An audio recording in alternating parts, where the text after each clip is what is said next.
अस्सलाम वालेकुम। अच्छा, हमारा कानून शहादत चल रहा है। इसके अंदर हमने फैक्ट की डेफिनेशन लास्ट टाइम देखी थी। मैंने कहा था कि फैक्ट ही सारा कुछ होता है। कानून शहादत के अंदर फैक्ट ही है और कुछ नहीं है।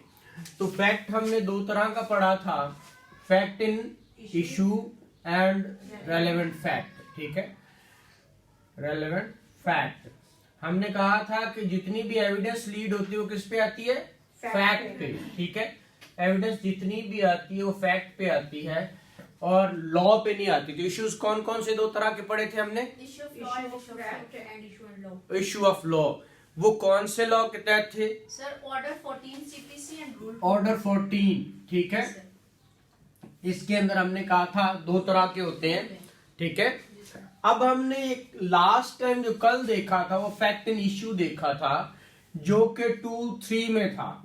ऐसा ही इशू हमने देखा कि हमने कहा दो चीजें इशू होती हैं। हमने डिटेल में डेफिनेशन देख ली हुई है कि इशू के अंदर दो चीजें होती हैं। जितनी भी आपके डॉक्यूमेंट किस चीज से देखना है ये आप लोगों ने देख लिया हुआ है। ठीक है, कि एक्चुअल इशू क्या होता है। जैसे कि हमने कहा प्लीडिंग्स इशू होता है और FIR। ठीक है, तो प्लीडिंग्स भी आपका इश्यूज है और FIR है या कंप्लेंट है, जिससे आपने क्या करना है, लॉ को इनटू मोशन लाना है। वो डॉक्यूमेंट आपका इशू है। ठीक है, हम इसको छोड़कर ये हमने डिटेल में देख लिया था कि एक असर्ट करेगा, दूसरा डिनाई करेगा। किसी की लायबिलिटी है, किसी के राइट लायबिलिटी को क्या करना, एग्जिस्टेंस या नॉन एग्जिस्टेंस शो करना, वो सारा क्या है, वो फैक्ट एंड इशू है। ठीक है, कंप्लेंट बेटा 200 से 205 है CRPC में। FIR 154 और 155 है, ठीक 1 है। और प्लीडिंग का ऑर्डर 6 रूल 1, इसमें क्या है, ये CPC है और ये CRPC है। ठीक है, ये प्लीडिंग से। अच्छा, आज हमारा है रेलेवेंसी ऑफ फैक्ट। अब देखिए, रेलेवेंसी ऑफ फैक्ट हमने आपका कानून शहादत का पार्ट 1 जो है वो है ही रेलेवेंसी ऑफ फैक्ट्स। ठीक है, वो रेलेवेंसी ऑफ फैक्ट कहां से शुरू होता है? 1 टू लेकर कहां तक है? एक रेलेवेंसी फैक्ट कहां तक है? 110 तक। ठीक है, ये आपका पार्ट 3 है ना। कानून शहादत के 3 पार्ट है, तो पहला पार्ट का नाम ही रेलेवेंसी ऑफ फैक्ट है। ठीक है, तो जब रेलेवेंसी ऑफ फैक्ट 1 से लेकर 110 आर्टिकल तक पर्टिकुलरली उसने कहा कि इस चैप्टर का नाम ही रेलेवेंसी ऑफ फैक्ट है। अब हमने कहा इशू तो हर वो चीज FIR में लिख दिया कि A B के घर गया, उसने उसके फलां किया, गोली मारी या चोरी की या बला बला जो भी कहते हैं। अब वो फैक्ट रेलेवेंट कैसे होगा और रेलेवेंट फैक्ट कौन से हो गए, वो बातें अब यहां से शुरू करता है, जो पर्टिकुलरली आपका 18 से लेकर 69 तक पर्टिकुलरली उसने कहा कि रेलेवेंट फैक्ट क्या होते हैं। वो जहां से शुरू करके यहां तक ले जाता है। ठीक है, अब हमने ये देखना है कि रेलेवेंट फैक्ट होता क्या है। वो कहता है जब किसी दूसरे फैक्ट के साथ, फैक्ट इन इशू के साथ या अनदर रेलेवेंट फैक्ट के साथ कोई फैक्ट मिलता है तो वो क्या कहलाता है? रेलेवेंट। रेलेवेंट के मुराद है साथ कनेक्शन। कल हमने कहा था itself are in connection with, हमने कल इशू की डेफिनेशन जब देखी थी, itself are in connection with, यहां से शुरू। अब जब इन कनेक्शन, हाँ, अब इन कनेक्शन से मुराद ये होगा कि आपका रेलेवेंसी हो गई। पढ़िए जी, किताब निकालें, किधर है आपकी किताब? ठीक है, उसमें देखें जरा, मैं इधर लाइन मुझे दे, मैं पढ़ के आपको बताता हूं कि इसकी जो डेफिनेशन है वो क्या है। अच्छा, वो कहता है कि one fact is said to be relevant to another when the one is connected with the other in any of the ways referred in the provision of this code or this order relating to relevancy of fact। तो इसमें क्या किया, उसने refer कर दिया। कहां refer किया? उसने कहा जो इसमें रेफर किया गया उसके साथ मिल जाएगा तो वो रेलेवेंसी ऑफ फैक्ट हो जाएगा। और एक बात मैं हमेशा आज भी आपको पहले लेक्चर से बता रहा था कि जब भी कोई बात रेलेवेंसी ऑफ फैक्ट वाले चैप्टर में नहीं तो आप उसको कभी प्रोड्यूस ही नहीं कर सकते एज एन एविडेंस।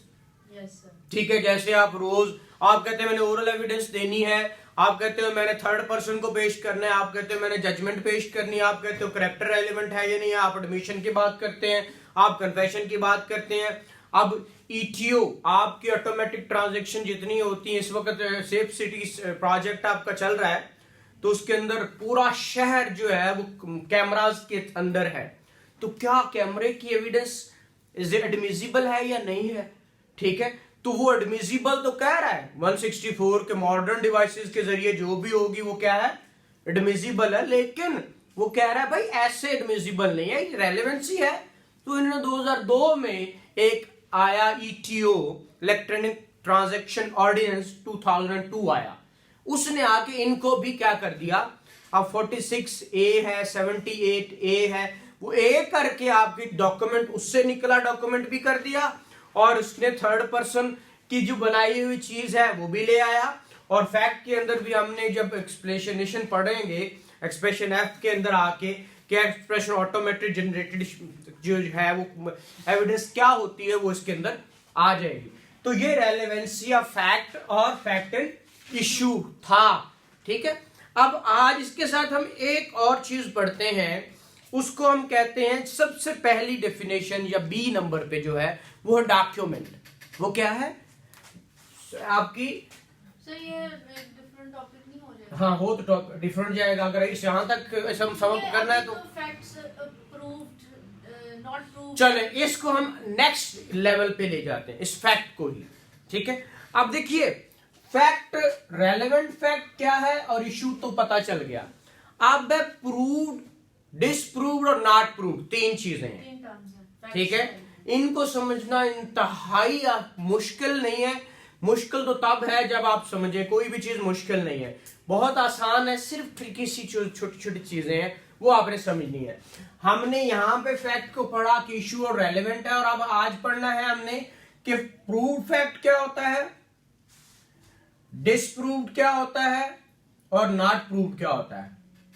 ठीक है, और नॉट प्रूव्ड क्या होता है। ठीक है, अगर यहां तक अफाका हो गया है तो ठीक है, अगर आगे चलना है तो हम चल पड़ते हैं।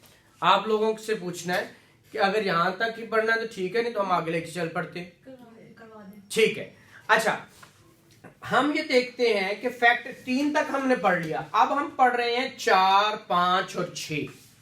कौन सी? 2, 4, 2, 5 एंड 2, 6 मोस्ट इंपॉर्टेंट डेफिनेशंस हैं। प्रूव फैक्ट क्या होता है, डिसप्रूव्ड क्या होता है, नॉट प्रूव्ड क्या होता है। सिर्फ एक प्रूव फैक्ट की समझ आ गई तो डिसप्रूव नॉट प्रूव्ड की अपने आप आ जाएगी। सबसे पहले तो फैक्ट समझ आ गया था। Yes sir. फैक्ट की डेफिनेशन क्या थी जी? सर एनिटी हाँ। थिंग्स, हाँ, रिलेशन ऑफ थिंग्स ठीक है, which are being capable of perceived by senses, शाबाश, and mental conditions of very which right. is conscious। दुनिया में हर चीज जो एग्जिस्ट करती हो, फील करते हो, वो आपकी सेंसेस के जरिए आप देख सकते हैं, महसूस कर सकते ये हैं। sensations of fact is also fact। Fact, दुनिया में कुछ भी है that is fact. Yes, sir। कुछ भी दुनिया में वो फैक्ट के अलावा कुछ नहीं है। ठीक है, अच्छा अब वो फैक्ट प्रूव कब है? फैक्ट तो है, प्रूव्ड कब है? कोर्ट की नजर में हमने कहा कि कोर्ट ने प्रूव समझना है, क्योंकि ये बात आप जजेस बैठे हैं, प्रोसिक्यूटर्स हैं, आपने कब लेना है कि ये प्रूव फैक्ट है या ये डिसप्रूव्ड है या नॉट प्रूव्ड है।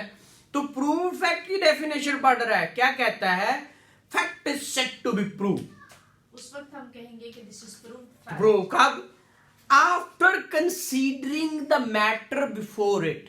कोर्ट की बात हो रही है, कोर्ट के सामने एक बात लाई जाए, वो उसको इनकंसीडर करे, फिर the court either believe it to be exist, कि कोर्ट इसको यकीन करे, उसके सामने आए और कोर्ट कहे कि ये ऐसा है। हमने फैक्ट एंड इशू में कहा था क्या होता है? एग्जिस्टेंस एंड नॉन एग्जिस्टेंस, यही बातें की थी। ठीक है, अब एग्जिस्टेंस और नॉन एग्जिस्टेंस, वो कह रहा है कोर्ट के सामने एक बात आया, वो कहे कि ये एग्जिस्ट करता है, और कोर्ट एवं नहीं कहेगा। एक बात याद रखिएगा, कोर्ट एक ऑर्डिनरी पर्सन है। कोर्ट की डेफिनेशन हमने पढ़नी है, सबसे पहली डेफिनेशन ही कोर्ट की है, ठीक है, कि कोर्ट क्या होता है। उसने कहा वो कोर्ट वो बंदा है जो जज उसमें बैठा होगा, जो कैपेबल ऑफ क्या होगा, for evidence, recording evidence, except arbitrators. Arbitrator को निकाल दिया, ये फर्स्ट ही है, पढ़िएगा। कोर्ट इंक्लूड ऑल जजेस and magistrates. 2A, court includes, ये पीपीसी में भी है। the court includes 1A, क्या उसने कहा, जजेस and magistrates and all persons except arbitrator legally authorised to take evidence. वो क्या होगा, कोर्ट होगा, ठीक है। नेक्स्ट हम चलते हैं, प्रूफ पे बात कर रहे थे। उसने कहा कोर्ट के सामने, और एक कोर्ट कोई ऊपर से उतरी मखलूक नहीं, कोर्ट भी एक आम मैजिस्ट्रेट या जज की मैं डेफिनेशन पूछूं तो आप में से कोई शख्स है वो, ठीक है। जज भी बंदा होगा या औरत होगी, ठीक है, वो एक जज है तो वो भी एक इंसान है। वो कहता है वो आर कंसीडर्ड एग्जिस्टेंस, वो क्या कह रहा है, the fact is said to be proved when after considering the matter before it the court either believe it to be exist or या consider it existence so probable that a prudent man ought। ऐसे जैसे एक आम अक्ल फहम वाला, prudent मतलब पागल भी तो ना होवे ना, ऐसी कोई बात जो आम आदमी समझ सकता है। मैं कहूं जो दरियाए रावी जो है वो लाहौर से दाता दरबार क्रॉस करे तो आगे दरियाए रावी है, तो एक शख्स आके नहीं जनाब उसे तो दरिया जेलम है, ठीक है, तो या आपका जब मनारे पाकिस्तान वहां खड़ा है तो आपका नहीं जनाब वो तो नहीं है, तो कैसे प्रूव है। एक आम आदमी समझेगा मनारे पाकिस्तान लाहौर है, आपका तो कसूर में है। तो एक आम आदमी क्या समझता है, एक आम शख्स क्या समझता है, एक आम शख्स आम फहम वाला अक्ल वाला वो क्या कहता है कि भाई एक शख्स ने किसी को दिन दिहाड़े गोलियां मारी, ठीक है, उसको गोलियां लगी तो तू 10 बाबा एवं बाबा ही बैठा या बच्चा बैठा की होएगा, बंदा फांसी लगेगा। लाइक देखो ना, एक आम शख्स ये कह रहा है, आम फहम आदमी, ना एविडेंस आई ना कुछ आया, ये बिफोर एविडेंस की बात हो रही। वो फैक्ट प्रूव्ड कब समझा जाएगा, फैक्ट प्रूव तब समझा जाएगा जब एक आम आदमी जिस तरह समझता है जज भी उसी तरह समझेगा, जिस तरह एक आम आदमी समझता है जज भी उसी तरह समझेगा, ठीक है। Under the circumstances of particular case, ये हर केस के लिए अपने अपने पर्टिकुलर सर्कमस्टांसेस होंगे, ठीक है। To act upon the supposition that it exist, वो उसी सपोजिशन पे ही उस जो उसने सपोज किया है कि ये ऐसे वकू है तो वो कहेगा ऐसे है, ठीक है। अब सवाल होता है जी अगर वो समझ ही लगे कह जाए तो फिर वो आगे चलते हैं हम ना कि मे प्रूव क्या हो रहा, शैल प्रूव क्या है, ठीक है, वो आगे चल के बातें, ये सारी इंटरकनेक्टेड बातें हैं, ठीक है।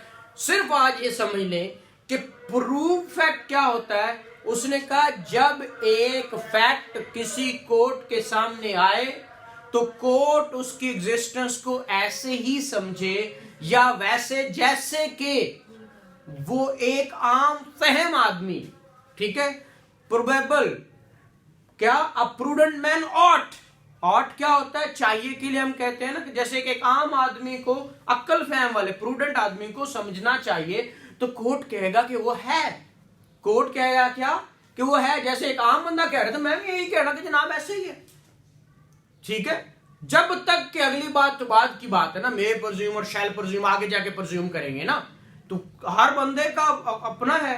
भाई मैं तो यही समझ रहा हूं कि अब मेरे सामने ऐसा हुआ, कहता है जनाब इसने दिन दिहाड़े अपने बाप को गोलियां मार के मार दिया, हमने ये समझा, कोर्ट कहेगा हाँ यार इन्हें कत्ल किया है, तो कोर्ट तो ये समझेगा।